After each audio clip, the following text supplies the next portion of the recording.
தமிழ்நாட்டுல எல்லாமே சேஞ்ச் ஆயிடுச்சு. உங்க நகையையும் சேஞ்ச் பண்ணுங்க. உங்க பழைய நகைக்கு கிராமுக்கு 150 ரூபாய் கூடுதலா வாங்கி புது நகை எடுத்துக்கோங்க. அதே கம்மி சேதாரம் தான் உங்க லலிதால மட்டும்தான். ஆச்சி மசாலா எந்த சமையலும் ருசி தேடும் ரகசியம் 20 ரூபாய். உச்சநீதிமன்றத்துக்கு போய் மிகப்பெரிய வழக்கறிஞர்கள் கபில் சிபல், முகில் ரோக்கி, அவங்க எல்லாம் யாரு? அதாவது ஒரு கேஸுக்கு பணம் வாங்குறவங்க கிடையாது. அவருக்கு இத்தனை கோடி இந்த டாஸ்மாக் வழக்குக்காக, இந்த முன்ஜாமீன் வழக்குக்காக நியமனம் செஞ்சிருக்கிறார் செந்தில் பாலாஜி. நான் கேட்கிறேன், யார் நீ? இத்தனை பெரிய வழக்கறிஞர்கள்லாம் வைக்கிற அளவுக்கு உனக்கு எப்படி இவ்வளவு பணம் வந்தது? நீ என்ன பெரிய மிட்டாவா, மிராசா, தினச்சுராதாரா? உங்க பாட்ட முப்பாட்ட நான் மிகப்பெரிய கோடீஸ்வரனா, இல்ல உங்க அப்பா பெரிய பணக்காரனா? குறைஞ்சபட்சம் உங்க அப்பா லட்சாதிபதியா? இது காவல்துறையினர் இவரை காவலில் எடுத்து வைத்து விசாரிப்பதற்கு தகுதியான ஒரு வழக்கு. செந்தில் பாலாஜி அதுக்கு காவல்ல வைக்கணும்னு அர்த்தம். செந்தில் பாலாஜி கைது பண்ணணும். ஒரு நீதி அரசரே சொல்றாரு. எப்படி உனக்கு இவ்வளவு கோடி வந்தது? எப்படி சம்பாதிச்ச? உன் காலத்திலே இவ்வளவா? எப்படி வந்தது? என்ன தொழில் பண்ண நீ? சொல். அப்ப கொள்ளதானே அடிச்ச? அப்புறம் வெக்கல்லாத பேசுற அரசியல் பழிவாங்க நடவடிக்கை. கொள்ளடிக்கிறது கூட பெருசு இல்லைங்க. இவனு அது எதுவுமே நடக்காத மாதிரி நடந்துக்கிறானு. வெக்கமே இல்லாத என்னடா நம்ம ஊர் பணத்தை கொள்ளடிச்சுமே கொஞ்சம் கூட இல்லை. ஒரு முதலமைச்சரா என்ன செய்யணுமோ அதெல்லாம் கரெக்டா பண்ணுவாங்க. நீ கர்நாடகத்தில் இருக்கிற அவருடைய தளபதியுடைய படம்லாம் அடிச்சு ஒடிச்சு நாசம் பண்ண உடனே அதுக்கு பதில் எதனா ரியாக்ஷன் எவ்வளவு நேரம்? ஆனா அதை தளபதி விரும்பல, அமைதியா இருங்க. தமிழ்நாட்டில் இருக்கிற திமுக என்ன பண்றான்?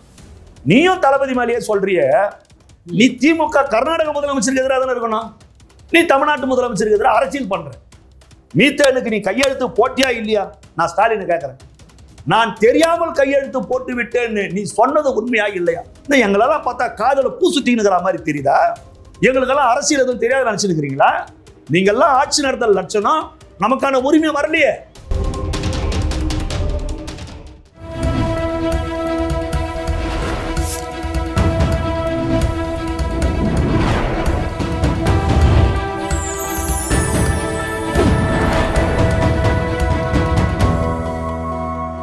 சேனல் 5 தமிழர்களுக்கு வணக்கம். இன்றைய நேர்காணல் நம்மோடு பேசியிருப்பது தாவேகாவின் ஓட்டேரி ஜெயக்குமார் அவர்கள். சார் வணக்கம். சார் வணக்கம். சார், இப்போ திரு செந்தில் பாலாஜி கிடுக்குப்பிடி விசாரணை நேற்று நடைபெற்றதா சொல்லப்படுகிறது. உண்மையிலேயே அவர் ஏன்னா ஒரு தாவேகா அரசு மேல எல்லாரும் ஒரு அக்கறை நிமித்தமா சொல்லக்கூடிய வார்த்தை என்னன்னா, போன ரவுண்டு அதிமுகவினர் செய்த தவறுகளே அதிமுக ஸ்டாலின் தலைவர் சட்டப்படி நான் நடவடிக்கை எடுப்பேன்னு சொல்லி எதுவுமே பண்ணல.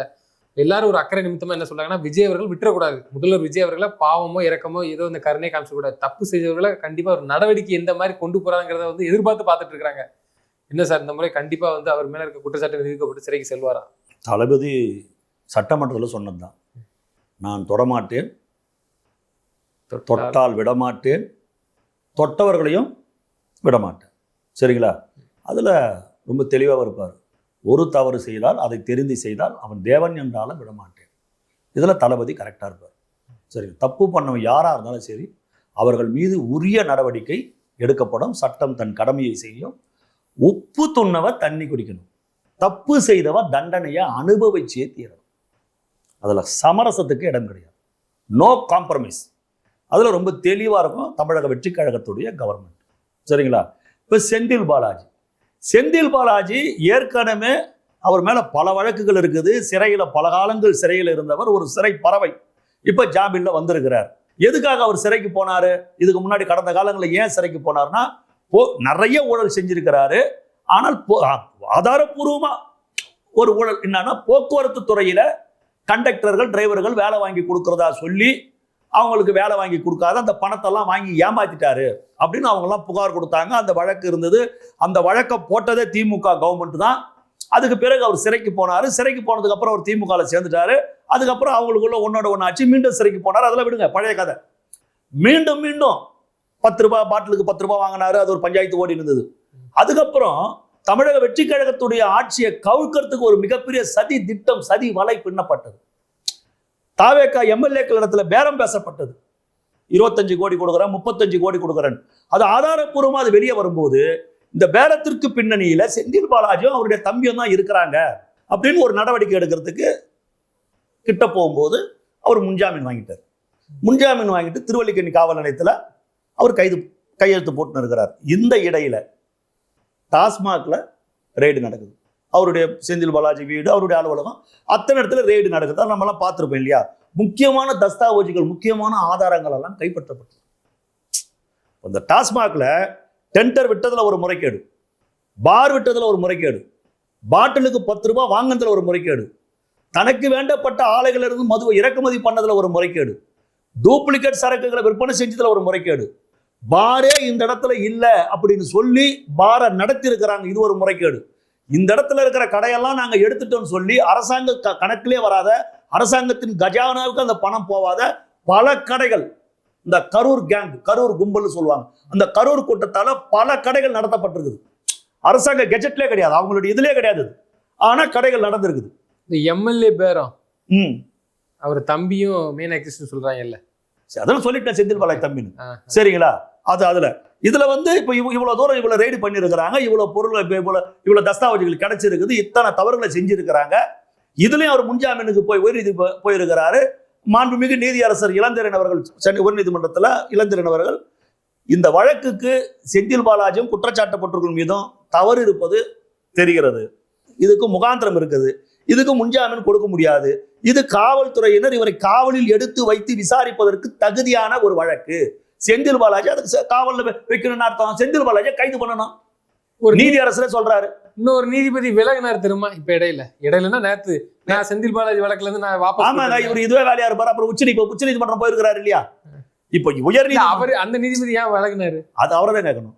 இப்போ உயர்நீதிமன்றம் இவருடைய ஜாமீன் முன்ஜாமீன் ரத்து பண்ணிடுச்சு, ரத்து கொடுக்க மாட்டேன்னு சொல்லிடுச்சு, உனக்கு கொடுக்க மாட்டேன்னு. ஏற்கனவே உனக்கு எம்எல்ஏ வழக்குல போட்ட முன்ஜாமீன்ல என்ன சொல்லிக்கிறாங்கன்னா, திருவல்லிக்கேணி காவல் நிலையத்தில் நீங்க கையெழுத்து போடணும்னு சொல்லியிருக்கிறாங்க.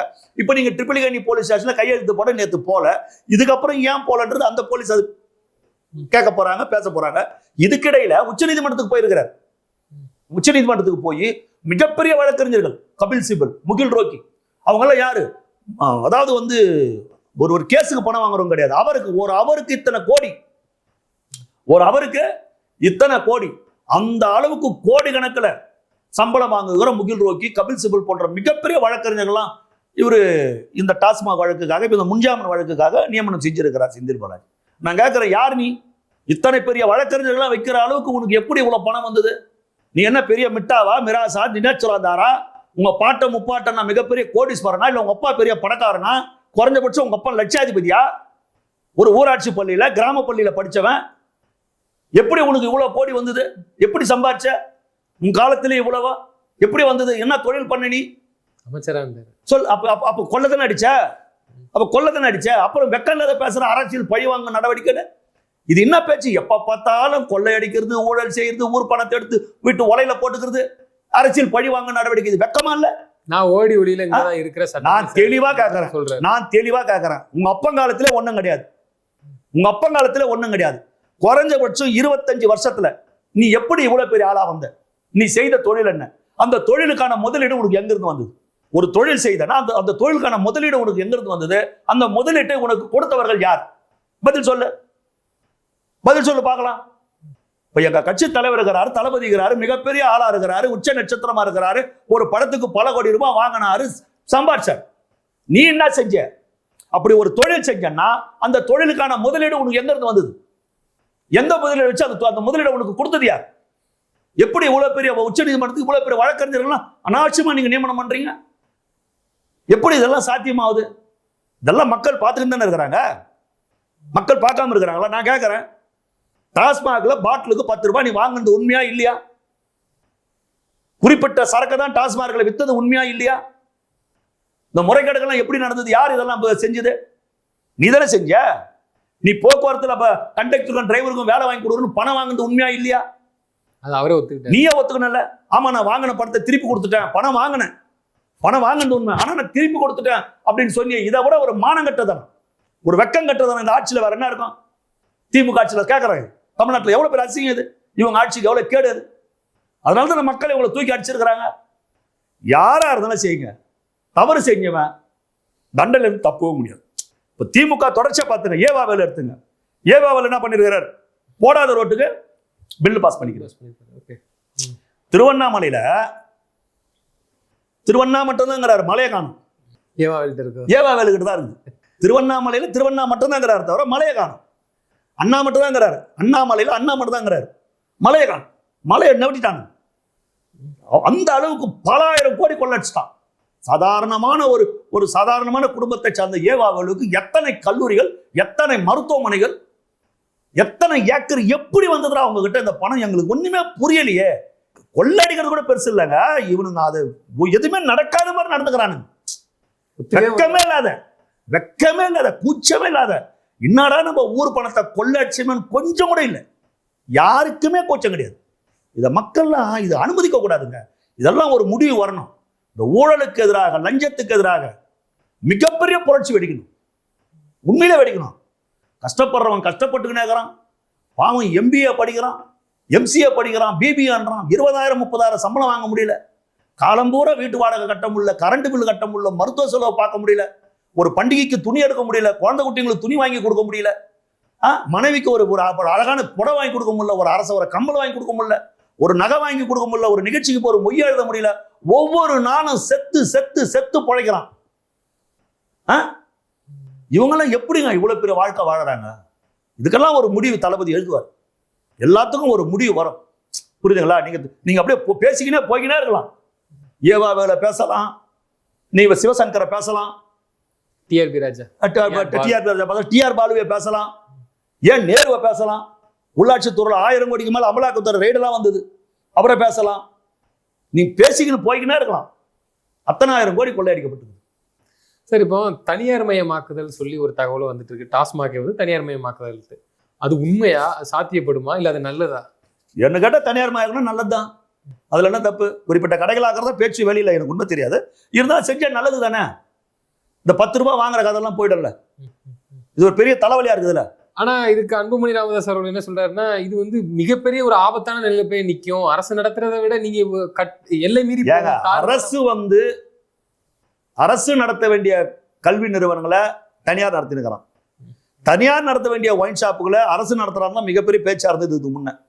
இப்போ அரசு வந்து அதை தனியார் கொடுக்குறதா ஒரு பேச்சு அடிப்படுது. அது தனியார் எடுத்துட்டு போட்டோம், லாபமோ நஷ்டமோ அவன் பார்க்கட்டும். அரசுக்கு வர வேண்டிய பணம் வந்துட போகுது, பிரச்சனை தீர்ந்து போச்சு.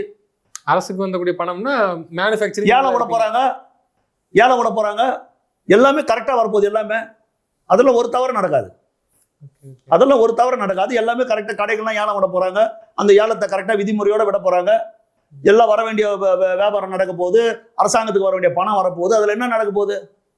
புரியுதுங்களா? ஒரே நாள்ல நீங்க வந்து மதுவிலக்கு சாத்தியம் இல்லைல்ல. 717 கடைகளை சாத்தியிருக்கிறோம். படிப்படியாக தான் செய்ய முடியும். முதல்ல அரசாங்கம் தன்னுடைய பாரத்தை கழிக்குது. அரசு நடத்துகிற டாஸ்மார்க்கு என்ன அதிகாரப்பூர்வமாக எனக்கு தெரியாது. மீண்டும் மீண்டும் சொல்றேன். பத்திரிகைகளை ஊடகங்களில் வருகிற செய்திகளை வச்சு நீங்க கேள்வி கேட்குறீங்க. அதுக்கு நான் தனிப்பட்ட முறையில் பதில் சொல்றேன்.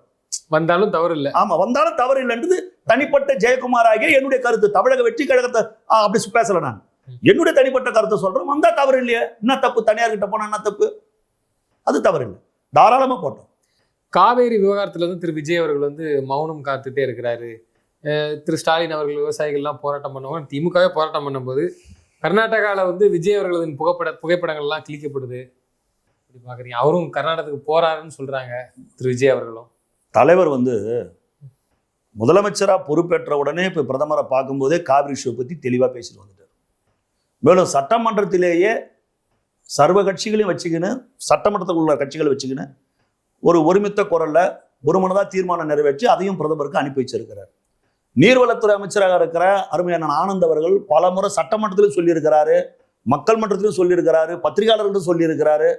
ஒரு நாளும் மேகதாதுவில் அணை கட்ட நாங்கள் ஒரு நாளும் ஒப்புக்கொள்ள மாட்டோம் அப்படின்னு சொல்லியிருக்கிறார். கர்நாடக அமைச்சர் சொல்றாரு, மேகதாதுல நாங்கள் அணை கட்டி தான் தீர்வோம், தமிழ்நாட்டில் ஒப்புதல் தேவையில்லைன்னும் போது கூட அதுக்கு அண்ணன் ஆனந்த் அவர்களை கேட்கும்போது, பத்திரிகையாளர் கேட்கும்போது ரொம்ப அழகா சொன்னாரு. சரியான புரிதல் இல்லாம அவர் பேசுறாரு. அவ்வளவுதான். சும்மா எரியற நெருப்புல எண்ணெய் ஊத்தி நீ பெரியவனா நான் பெரியவனா வரியா பாத்துக்கலாம், 2ல 1. இதெல்லாம் இந்த மாதிரி வேலை பண்ண மாட்டாங்க சார். இந்த மாதிரி வேலை பண்ண மாட்டாங்க. புரியுதுங்களா? அது ரொம்ப தெளிவா இருக்கிறார். நம்ம தமிழ்நாட்டு முதலமைச்சரை பொறுத்தவரையில ரொம்ப தெளிவா இருக்கிறார். எப்படி அந்த மதுரை இஷ்யூக்கு சொன்னார் பாருங்க. அந்த தர்கால ஏதோ அந்த போயிட்டு அந்த கொடிய விளக்கு வைக்கிற பிரச்சனைக்கு சொன்னார்ல, ரொம்ப அழகு. அப்பவே சொன்னாரு, அவங்க அமைதியா இருந்தாலே போதும், நீங்க மொத்த பேரும் இருந்தால அந்தந்த வேலை கரெக்டா நடக்கும். அது அங்க போற பிரச்சனையை பெருசாக்கிறீங்க. சரிங்களா? அந்த மாதிரி ஒரு முதலமைச்சரா என்ன செய்யணுமோ அதெல்லாம் கரெக்டா பண்ணுவாங்க.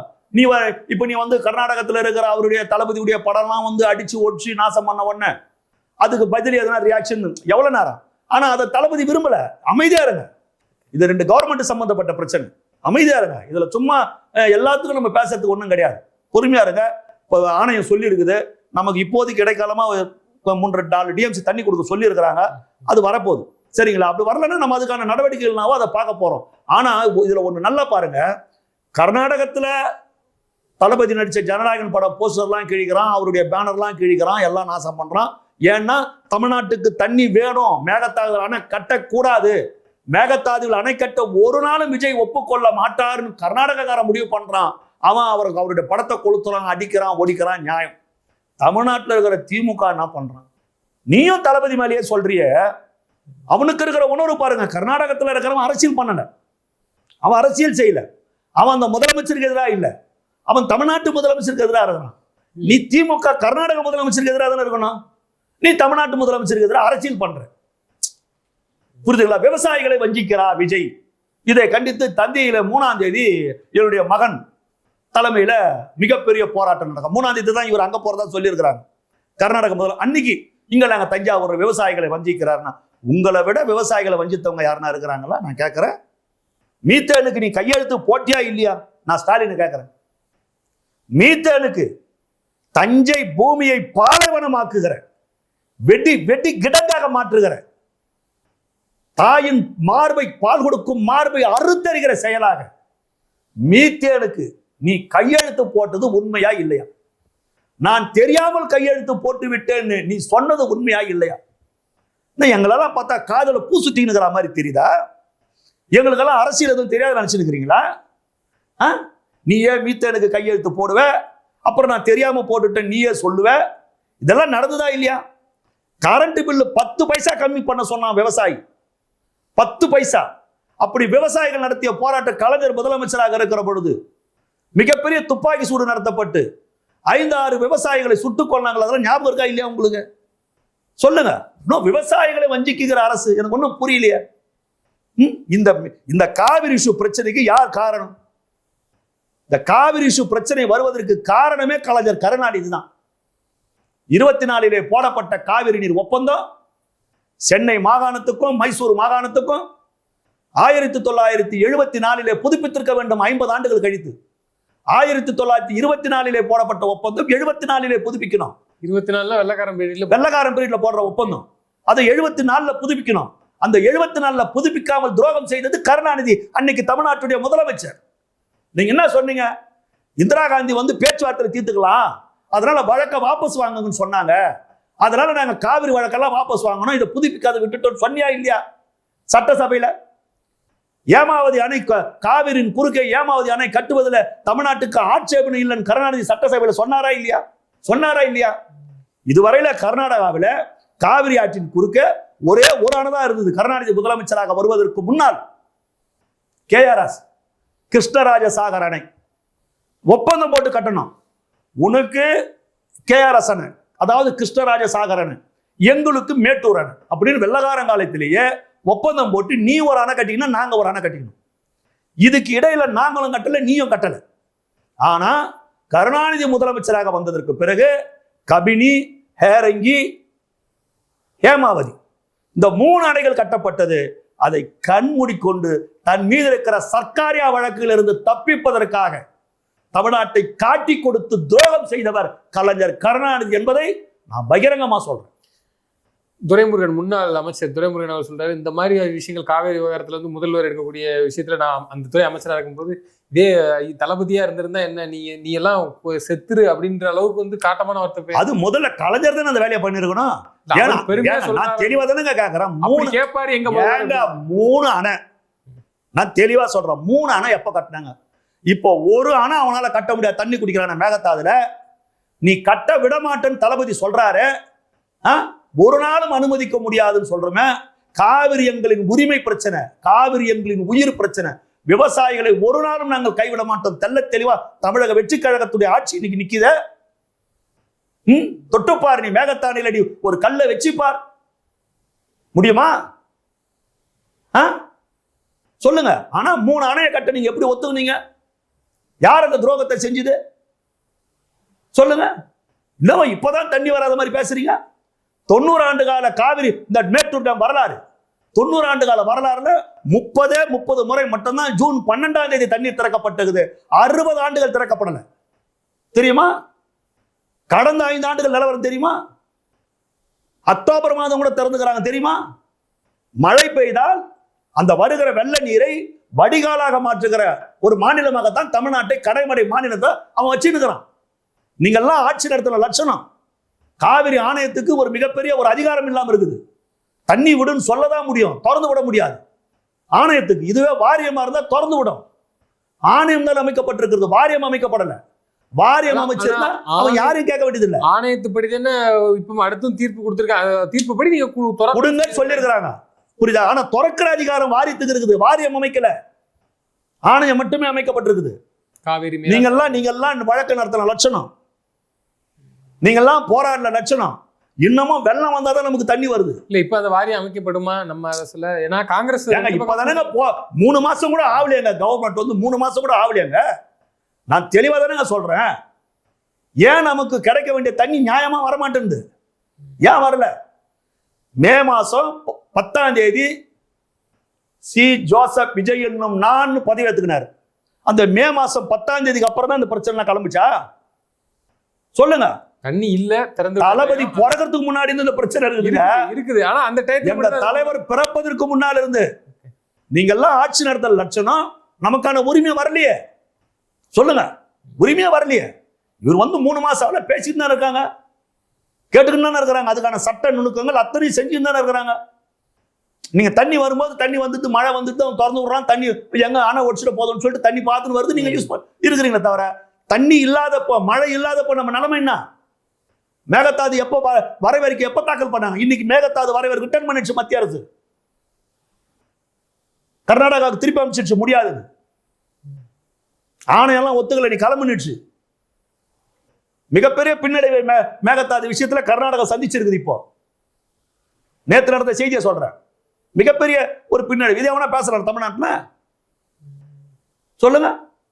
தளபதி ரொம்ப தெளிவாகவும் தீர்க்கமாகவும் முடிவெடுப்பாருங்க. தமிழ்நாட்டு மக்கள் பாதிக்கப்படுகிற, தமிழ்நாட்டு விவசாயிகள் பாதிக்கப்படுகிற விஷயத்த ரொம்ப ஜாக்கிரதையா கையாளுவார், ரொம்ப திறமையா கையாளுவாரு. நல்லதை மட்டும்தான் செய்வார். இவங்கள மாதிரி அரசியல் செய்ய மாட்டாரு. எது நல்லதோ அதை சரியா செய்வார். எதையும் விட்டு கொடுக்க மாட்டார், எதையும் விட்டு கொடுக்க மாட்டார். நிச்சயமா சார். தொடர்ந்து தங்கள் கருத்துக்களை பயந்த மிக நன்றி. ரொம்ப நன்றி சார்.